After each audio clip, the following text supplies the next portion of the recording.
नमस्कार, मैं हूं संदीप चौधरी। अब से आधे घंटे बाद प्रधानमंत्री मोदी देश को संबोधित करने वाले हैं।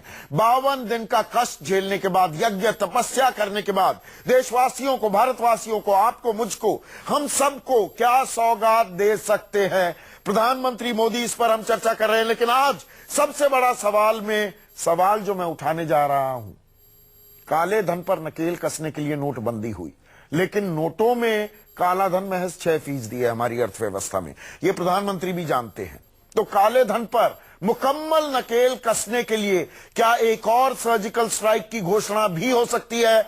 आज संबोधन के दौरान मैं खास बेनामी संपत्ति की बात कर रहा हूं। मन की बात में भी कुछ इशारा कर चुके हैं प्रधानमंत्री मोदी। हम सोने की भी बात करेंगे, हम ओवरसीज डिपॉजिट्स की भी बात करेंगे। मेरे साथ चर्चा में बीजेपी के राष्ट्रीय प्रवक्ता जीवीएल नरसिम्हा राव, कांग्रेस के प्रवक्ता चरण सिंह सापरा, विपिन गर्ग हैं मेरे साथ, टैक्स एक्सपर्ट हैं, और एसके सरकार फाइनेंशियल मार्केट्स को, इकोनॉमी को बेहतरीन तरीके से समझते हैं। जीवीएल, मुझे यह बताइए, सौगात की बात तो मैंने पिछले घंटे की, क्या काले धन पर मुकम्मल नकेल कसने के लिए आज एक और सर्जिकल स्ट्राइक की भी घोषणा हो सकती है क्या? मैं सीधी बात कर रहा हूं बेनामी संपत्ति की।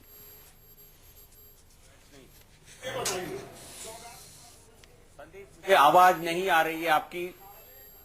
एसके सरकार, आप अगर रिस्पॉन्ड मैं टेलीविजन पर आपकी आवाज सुन रहा हूं। संदीप, मैं करूं? हाँ, आप करिए।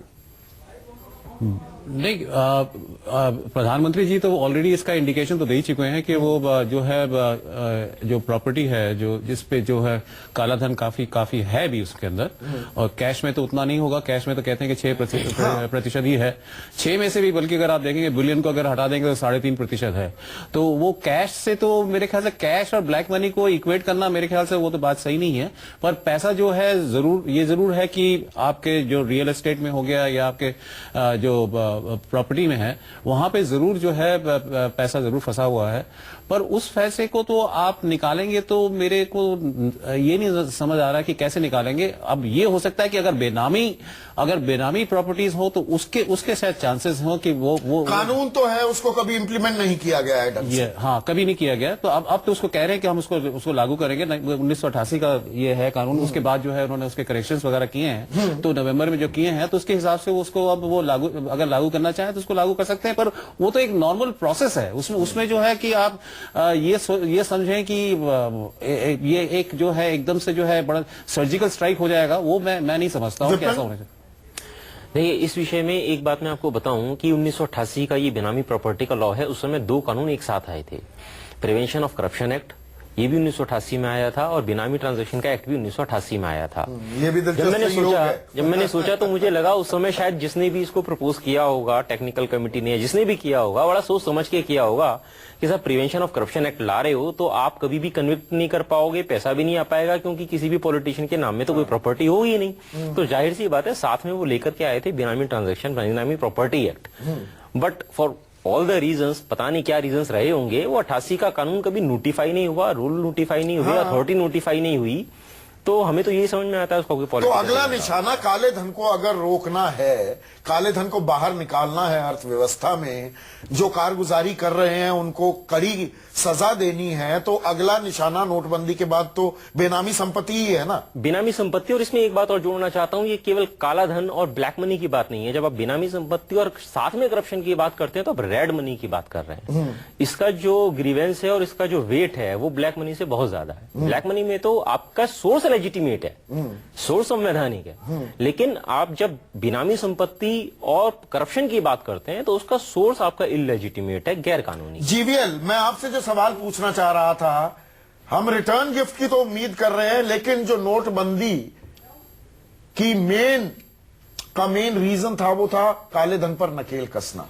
काला धन 6% है नोटों में, करेंसी में। बहुत बड़ा काले धन का हिस्सा रियल एस्टेट प्रॉपर्टी में, खास बेनामी संपत्ति में लगा हुआ है। तो बेनामी संपत्ति को लेकर, जी मेरा सवाल तो पूरा होने दीजिए। बेनामी संपत्ति को लेकर कोई बड़ी घोषणा हो सकती है आज? जी भैया, थोड़ा इंतजार करना पड़ेगा जब तक एक कनेक्शन एस्टैब्लिश नहीं होगा। मैं अभी टेलीविजन पर सुन के जवाब दे सकता हूं यदि आप चाहते हैं। दीजिए जवाब दीजिए। अब देखिए प्रधानमंत्री जी किस विषय पर बोलेंगे, इसके लिए हमें और थोड़ा इंतजार करना पड़ेगा और 15-20 मिनट की बात है। पर लेकिन जिस प्रकार एक बड़ा फैसला लिया था, साहसी फैसला प्रधानमंत्री ने जो लिया था, उसके देश भर से जनता का स्वागत हुआ है। ये बात सही है, कई राजनीतिक दलों ने इसका विरोध किया है, पर लेकिन आम जनता में इसका भरपूर समर्थन मिला। और लेकिन जनता को कुछ समय तक दिक्कतें भी हुई है, बट लेकिन आज मैं समझता हूं स्थिति सामान्य की ओर जा रही है। और बेनामी प्रॉपर्टी को लेकर आपने जो जिक्र किया है, प्रधानमंत्री जी इस विषय में ऑलरेडी बोल चुके हैं 2-3 बार। तो ये जो अभी तक जो पिछले 2 महीने में जनता ने जो देखा है, ये केवल एक सिंगल इनिशिएटिव नहीं है। इसके पहले पिछले 2.5 साल से काम हो रहा था और आने वाले समय में भी एक लंबी प्रक्रिया ये जारी रहेगा। ये सोने के रूप में हो, गोल्ड के रूप में हो, या रियल एस्टेट के रूप में हो, बेनामी प्रॉपर्टी के रूप में हो, काले धन करेंसी के रूप में हो, हर स्तर पे इस पर वार किया जाएगा। न केवल भारत के अंदर जो काला धन है इस पर नहीं, जो विदेश में जो है उस पर भी कार्रवाई हो रही है। तो यानी कि नोटबंदी पर ये प्रक्रिया, चरण सिंह सापरा, नोटबंदी पर प्रक्रिया खत्म नहीं होने वाली है। नोटबंदी के बाद अब बेनामी प्रॉपर्टी और सोने पर भी निगाहें होंगी सरकार की। जो हौसला है और ज्यादा बड़ा है और जनता व्यवस्था परिवर्तन देख रही है और उसकी समर्थन कर रही है। इनसे एक सवाल, चरण सिंह सापरा, 1 मिनट जी। चरण सिंह सापरा। हाँ जी, नहीं देखिए, दरअसल ये नोटबंदी जो हुई है, जो 50 दिन पूरे हुए हैं, इसमें किसी भी राजकीय पक्ष ने ये नहीं कहा है कि काले पैसे को बाहर नहीं निकालना चाहिए या काले पैसे के साथ में लड़ना नहीं चाहिए, ऐसा कुछ नहीं कहा। लेकिन 50 दिन के अंदर लोगों की मुस्कान छिन गई, कई लोगों के काम छिन गए और कई लोगों की 130 लोगों की जान चली गई है। ये पिछले 50 दिन कई लोगों ने रो रो करके निकाले हैं। जो गरीब तबका है, जो किसान है, जो खेत मजदूर है, जो शहर के अंदर मजदूर है, या इस तरह का तबका जो है जो स्मॉल ट्रांजैक्शन बिजनेस करता था, तो ये सारे तबके ने बहुत मतलब इस तरह से ये 50 दिन डर और भय से जिए हैं कि क्या करना है। लोगों ने पहले अपना ही पैसा जमा कराने के लिए कतार में खड़े हुए, फिर अपना पैसा विड्रॉ करने के लिए राशन के ऊपर उनको पैसा मिलता था 2000, 2500। सरकार ने कह दिया 24,000 तक हफ्ते में विड्रॉ कर सकते हो, लेकिन हकीकत में बैंक 24,000 नहीं दे रहे थे। बैंक कुल मिलाकर के हफ्ते का 5,000, 10,000 ही दे रहे थे। तो लोगों के आंखों में आंसू आ गए हैं। ये सारे देश ने देखा है, विश्व ने देखा है जी। लेकिन आज लोगों के मन में ये उम्मीद है, लोग चाहते हैं कि काले पैसे को बाहर निकालना चाहिए और काले पैसे के खिलाफ सभी लोग हैं, लेकिन आम आदमी को तकलीफ दे करके नहीं। आम आदमी को इससे तकलीफ नहीं होनी चाहिए। आज लोग ये इंतजार करेंगे कि तकलीफ और ना हो, ऐसा लोग इंतजार करेंगे, ये चरण सिंह सापरा कह रहे हैं। कोई नया, लेकिन अहमदाबाद के लोग क्या उम्मीद लगाए बैठे हैं प्रधानमंत्री के संबोधन से? जरा सुनिए अहमदाबाद वासियों की बात। हमारी तो उम्मीद ये है कि आज 50 दिन पूरे हो गए, लोगों का ब्लैक मनी, व्हाइट मनी, जो भी मनी था सब बैंक में जमा हो गया। अभी बैंकों के पास ज्यादा पैसा आ गया है, तो उसके लिए बैंकों को इंटरेस्ट रेट कम करना चाहिए और मार्केट में पैसा घूमना चाहिए। जो अभी जनधन योजना चल रही है उसमें जो थोड़ा सा पैसा डलवाए तो अच्छा है सबके खाते में, और कैश बेस बैंक में ज्यादा मिले, ऐसा कुछ करे इंतजाम, तो लोगों को पैसे की सुविधा रहेगी तो लोग परचेजिंग कर सकेंगे। महिलाओं के लिए कर सके वो ज्यादा बेटर है और भी ज्यादा एक्सपेक्टेशन है। इतना किया है जो अच्छा किया है, और भी थोड़ा बेटर हो। तो लोगों की अलग अलग उम्मीदें हैं जीवीएल, और मैं अपनी तरफ से आपसे पूछ लूं, अब 4,500, 2,500 रुपए निकाल सकते थे एटीएम से, अब 4,500 निकाल सकते हैं। ये पैसे की राशनिंग कब तक होगी? मेरा पैसा मैं जितना निकालना चाहूं, जब निकालना चाहूं, वो आजादी कब मिलेगी? 50 दिन का था ना वादा। 24,000, 50,000 तो संदीप जी, आप शायद भूल गए हैं, पहले भी एटीएम के द्वारा आप पैसा निकालने का लिमिट तब भी सेट था। हाँ। तब ने अब ये सवाल नहीं पूछा कभी, क्योंकि अभी क्योंकि ये बैंकिंग व्यवस्था का, बैंक्स का, आरबीआई का, उनका अधिकार क्षेत्र में है। और जब डिमोनेटाइज किया गया, नए करेंसी की अवेलेबिलिटी उपलब्ध कराने में कुछ समय हो रहा था, इसके कारण इस प्रकार के लिमिट रखे गए कि व्यवस्था काफी हद तक ठीक हो गया। 2500 से 4500 हो गया, तो कुछ ही सप्ताह के बाद ये पुरानी वाली स्थिति पर आ सकती है। टाइमलाइन बढ़ती जा रही है, लेकिन जनता कहां लाइन बढ़ रही है? नहीं, मैं टाइमलाइन 50 दिन मांगे थे ना। नहीं, लोगों ने क्या कहा, ये जो पैसा नहीं, ठीक है, नहीं, 50 दिन मांगे थे, बट लेकिन जो 8 महीने कह रहे थे कांग्रेस वाले, कांग्रेस का और अपोजिशन पार्टीज का इस कदम के खिलाफ और इस व्यवस्था परिवर्तन के खिलाफ जितना नेगेटिव, नकारात्मक उनका प्रक्रिया हो सकता था, उन्होंने किया है। क्या कहा कांग्रेस ने? 8 महीने लगेंगे करेंसी लाने में, केवल 5 सप्ताह में, 6 सप्ताह में लगभग 7-7.5 लाख करोड़ रुपया रिमोनेटाइज किया गया। ये लगभग 45% से 50% तक है जो डिमोनेटाइज तो करेंसी है। करेंसी क्या ये कम है? आज ये भी बैंकों में पैसा नहीं मिल रहा है, किया गया। आप जरूरत के हिसाब से पैसा नहीं मिल रहा है। आज 24,000 रुपया अगर एक हफ्ते 7 लाख का करोड़ नहीं मिल रहा है, कौन सी दुनिया में? नहीं, आप कभी बैंक की कतार में खड़े हुए हैं? कभी आपने 24,000 हफ्ते का निकालने की कोशिश की है? एक्सचेंज में अरे उस आदमी को मुझे लगता है आप हर आंखों से आंसू गिरते हैं क्योंकि उसको कतार में नहीं खड़े होने के उसका कतार का नंबर चला गया। नंदलाल जिसकी फोटो सब अखबारों में छपी है। नहीं, आप इतना नहीं, आप अपना रोना, आपने अपना रोना नहीं, गरीब जनता का रोना। नवंबर 9 से आपने लगातार भारतीय जनता पार्टी का, क्योंकि आपके रोने का कारण क्या है जनता समझती है। चलेगी आपकी रोने का, कि गरीब रोने का वजह जनता समझती है। गरीब औरत परेशान है वहां पर। आपको कभी आपने उन 130 लोगों के लिए मुआवजा अनाउंस किया? उनके लिए शोक सभा एक नहीं रखी पार्लियामेंट के अंदर, शोक प्रस्ताव नहीं लेकर के आए आप, जो 130 लोग इस डिमोनेटाइजेशन के दौरान गुजर गए। महाराष्ट्र में क्या हुआ, तो होनी चाहिए चंडीगढ़ में क्या हुआ, गुजरात में क्या हुआ, राजस्थान में क्या हुआ, आपको सीख मिल रही है। वो चंडीगढ़ और ये सब आपके दिमाग में भूत बैठा है, दे रही है। ये भूत उतर जाएगा जल्दी। आप ये बताइए कि आप जनता को क्या देना चाहोगे?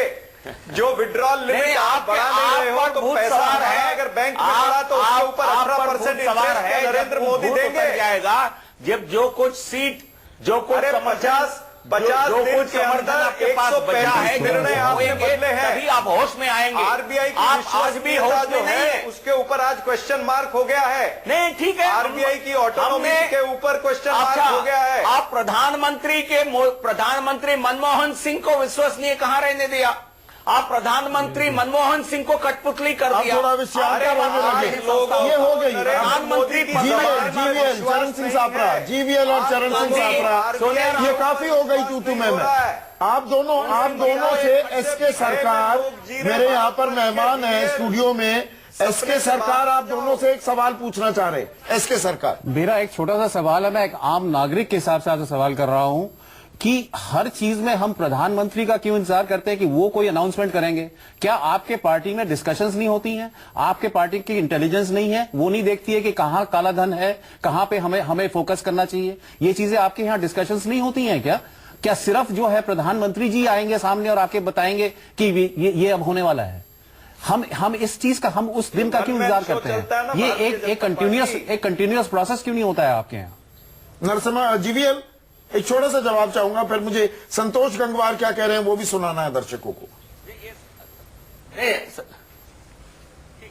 नहीं, देखिए, ये आप तो जो बोल रहे हैं मैं समझता हूं, वो जानकार हैं कि ये पार्टी का काम नहीं होता है। कहां किसने काला धन छुपाया है, आप जाकर के छापा मार के आ जाओ। तो मुझे लगता है इतना समझ हम में है, पार्टी का काम ये नहीं है। पार्टी में चर्चा जो होता है वो सरकार को बताया जाता है। सरकार एक चर्चा का विषय हो सकता है, लेकिन होता है कहां किसने काला धन छुपाया है, आप जाकर के छापा मार के आ जाओ। तो मुझे लगता है इतना समझ हम में है, पार्टी का काम ये नहीं है। पार्टी में चर्चा जो होता है वो सरकार को बताया जाता है। सरकार एक चर्चा का विषय हो सकता है, लेकिन पार्टी वाले जाकर कहीं छापा मारेंगे इस प्रकार की नहीं, छापे की बात नहीं कर रहा हूँ, आपके इंटेलिजेंस की बात कर रहा हूँ। इंटेलिजेंस राजनीतिक आपका एक इंटेलिजेंस विंग तो होगा ही ना पार्टी में। आज जीवीएल का इंटेलिजेंस सबसे लो दिख रहा है आज डिबेट में, वो आपकी बात नहीं, लेकिन हमारा जासूसी का काम नहीं है भाई साहब। हम राजनीति करते हैं, जासूसी नहीं करते हैं जी। वित्त मंत्री हम जासूस के तरह घूमते नहीं हैं। किसके धन में वित्त राज्य मंत्री संतोष गंगवार ने कहा कि सरकार जानकारी ये मुहिम काले धन के खिलाफ थी। देश की जनता ने सरकार का पूरा साथ दिया है, ये दावा कर रहे हैं वित्त राज्य मंत्री। सुनिए। स्थायी फेज था, ये कोई लगातार चलेगा ऐसा नहीं है। और हमें लगता है कि जैसे ही सारा लगेगा कि लोगों का सबीज हो गया है, तो मुझे लगता नहीं कि अब मैं स्वयं भी लगातार इस संपर्क में हूं और मुझे बैंकों से भी फीडबैक मिलता है कि अब लोगों को समस्या कम हो रही है और समाधान नहीं हो रहा। समस्या कम हो रही है विपिन, सरकार लगातार ये दावा कर रही है। सबसे बड़ी सौगात क्या आम आदमी के लिए ये होगी कि बैंकिंग व्यवस्था फिर से सामान्य हो जाए, मैं एटीएम में जाऊं, जितने पैसे निकालना चाहता हूं। जीवीएल बिल्कुल ठीक कह रहे हैं, लिमिट्स पहले भी थी, अलग अलग कार्ड पर अलग अलग लिमिट है, तो मैं अपनी उस लिमिट के हिसाब से पैसा निकाल पाऊं। और बैंक जाकर चेक के जरिए या सीधा विड्रॉल तो मैं कितना भी कर सकता था ना पहले, वो मैं क्या अब कर पाऊं, ये सबसे बड़ी सौगात होगी। या एक फिक्स टाइमलाइन हमें दे दी जाए कि नहीं, अभी भी थोड़ा पर्याप्त मात्रा में कैश नहीं आ पाया है हमारी अर्थव्यवस्था में और इसमें इतना वक्त लगेगा। देखिए, इसमें दो बातें हैं। एक बात तो ये, जो आज की व्यवस्था है उसको तो रिलैक्स करना ही है, जैसे जैसे सप्लाई की व्यवस्था बनती है उसके ऊपर अपना सरकार तो हमें टाइमलाइन तो दे दी जाए, टाइमलाइन दी जाए, एक बात। दूसरी बात, सरकार ये भी अंदेशा देती रही है या इशारा करती रही है कि जो पैसा आज बैंक में आ गया, रेगुलराइज हो गया, वापस से कैश ना जनरेट हो जाए तो उसके लिए क्या करना है। उसके लिए वो दो बातें कहते हैं। एक बात ये कि इंसेंटिव दिया जाए, कि डिजिटल को क्या इंसेंटिव दिया जाए, तो कुछ इंसेंटिव की स्कीम्स वो पीछे नोटिफाई हुई। इसी के साथ एक बात भीम ऐप भी लॉन्च कर दी, भीम ऐप भी लॉन्च की। वो इंसेंटिव नहीं, वो फैसिलिटेशन। हाँ, फैसिलिटेशन। इसके साथ एक बात चलती है कि डिसइंसेंटिव क्या दिया जाए। अब उसको थोड़ा सा परिप्रेक्ष्य में देखें तो एसआईटी ने भी कुछ रिपोर्ट पीछे दी थी जिसमें उन्होंने कहा था कि कोई कैश रिटेंशन लिमिट कर दीजिए, आप कैश ट्रांजैक्शन ना हो, उसका डिसइंसेंटिव क्या हो उसका कुछ तय कर दीजिए। पीछे शायद किसी बैंक ने ये सलाह दी कि आप जो कैश विड्रॉल होते हैं उस पर कोई चार्ज लगा दीजिए। तो डिसइंसेंटिव क्या हो सकते हैं उसको लेकर भी आज या हो सकता है बजट में उसको लेकर भी कुछ ना कुछ बात आनी है। इसलिए ये तो ऐसा लगता है कि पूरी तरीके से 8 तारीख से पहले आप कितना भी निकाल सकते थे वो व्यवस्था तो शायद नहीं आने वाली है। अच्छा, कुछ ना कुछ डिसइंसेंटिव आएगा, या कैश रिटेंशन लिमिट अगर आएगी तो उस तरीके से डिसइंसेंटिव आएगा, या कुछ चार्ज आता है किसी तरीके का। चरण सिंह सापरा, मैं आपके पास आता हूं, एक छोटा सा ब्रेक ले लूं, कमर्शियल ब्रेक ले लेता हूं। ब्रेक के बाद हम चर्चा जारी रखेंगे और अब महज 13 मिनट रह गए हैं प्रधानमंत्री के संबोधन को, वो भी हम लगातार आपके सामने पेश करते रहेंगे। ब्रेक के बाद